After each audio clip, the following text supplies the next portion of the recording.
बिस्मिल्लाहिर्रहमानिर्रहीम, अस्सलाम वालेकुम वरहमतुल्लाहि वबरकातुहू। दोस्तों नाज़रीन, ये देखें माशाल्लाह मदीना मुनव्वरा के कबूतर। ये अज़ान मगरिब से तकरीबन 1 घंटा पहले मैं हरम शरीफ में आया हूँ, मस्जिद नबी शरीफ में। जैसा कि ये हुज्जाज कराम भी जा रहे हैं, ये इस साइड पे मस्जिद नबी शरीफ है। ये देखें कबूतर मदीना मुनव्वरा के माशाल्लाह कितने आराम से बैठे हैं। और इनको इधर ही आके जो हुज्जाज कराम आते हैं, इधर इनकी खुराक जो है ना डालते हैं, जैसे गंदम हो गया, चावल हो गया, यहाँ से ख़रीदते हैं और इनको डालते हैं। ये देखें बैठे हैं माशाल्लाह। और हुज्जाज कराम भी जा रहे हैं हरम शरीफ, ये देखें। और मेरी दुआ है अल्लाह ताला से, अल्लाह ताला आप सबको भी मक्का मुकरमा और मदीना मुनव्वरा की ज़ियारत नसीब फरमाए, आमीन सुम्मा आमीन। और आप कहाँ से वीडियो देख रहे हैं ये ज़रा मुझे आप कमेंट में बताना है आपने।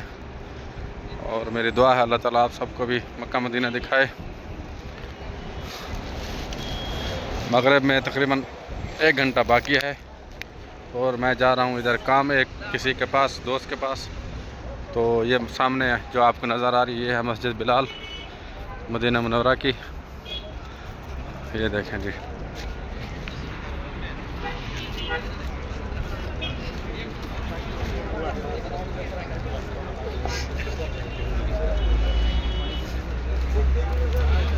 तो ये छोटी सी वीडियो है, अगर वीडियो अच्छी लगी तो इसको लाइक कर दें। मिलते हैं अगली वीडियो में, तब तक के लिए अल्लाह हाफ़िज़, अस्सलाम वालेकुम वरहमतुल्लाहि वबरकातुहू।